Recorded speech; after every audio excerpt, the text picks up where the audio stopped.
আমি মোহাম্মদ ইমরান হক, SEO expert.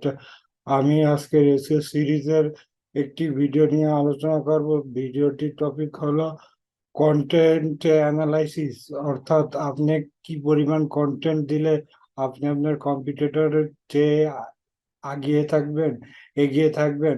এখন দেখা যাক, আমি গত পর্বে যে কিওয়ার্ড কিওয়ার্ড রিসার্চ এর উপর একটা ব্লগ আর কি পাবলিশ করেছিলাম, ঠিক আছে।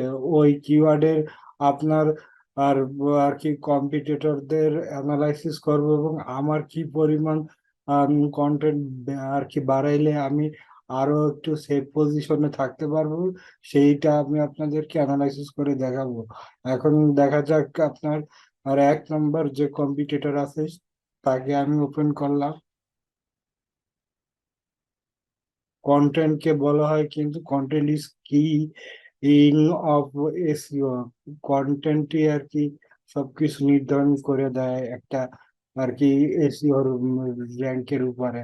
তারপরেও আপনার আর আদার কিছু আছে, যেমন আপনার সোশ্যাল শেয়ারিং, তারপরে হচ্ছে আপনার ব্যাকলিংক, এবং আপনার রয়েছে আর কি অন্যান্য ইস্যু, যেমন আপনার জিএনবি, তারপরে গুগল মাই আর কি প্রোফাইল। ঠিক আছে, এখন এইটা আর কি আপনার কয়টা আর কি কি পরিমাণ কন্টেন্ট দিছে সেটা আমরা আর কি একটু দেখি। কন্টেন্ট শুধু কন্টেন্ট দিলেই হবে না, কন্টেন্ট কিন্তু মানসম্মত হইতে হবে। এখন আপনার পুরো এই পেজটাতে আপনার আনুমানিক কন্টেন্ট আছে আপনার 839টা। আর ছবি আছে আপনার একটা, দুইটা, তিনটা, তিনটা ছবি আছে, তিনটা ছবি।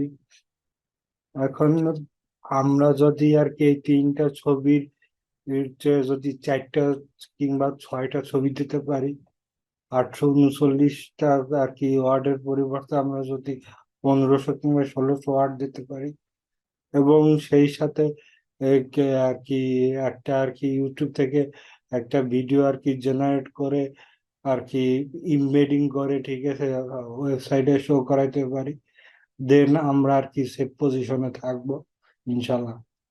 ধন্যবাদ।